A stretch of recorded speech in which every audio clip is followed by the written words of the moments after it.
અમદાવાદ મહાનગરપાલિકા દ્વારા દશામાની પ્રતિમાઓના શ્રદ્ધાપૂર્વક અને પર્યાવરણ અનુકૂળ વિસર્જન માટે શહેરમાં કુલ 7 કૃત્રિમ કુંડ તૈયાર કરવામાં આવ્યા।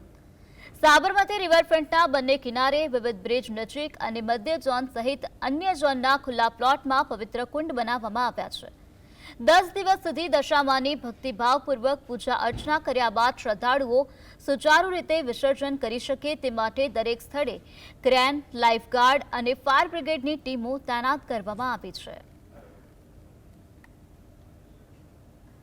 10 દિવસ દશામાની ઉપાસના કર્યા બાદ જે ભક્તો છે તે જે માતાજીની જે પ્રતિમા છે તેનું વિસર્જન કરતા હોય છે, ત્યારે જે દશામાના પ્રતિમાની વિસર્જન માટે કોર્પોરેશન દ્વારા ખાસ વ્યવસ્થા ઊભી કરવામાં આવી છે। જે કુંડ છે તે તૈયાર કરવામાં આવેલ છે। આ કુંડમાં છે તે નાની મોટી જે પ્રતિમાઓનું છે તે વિસર્જન કરવામાં આવશે।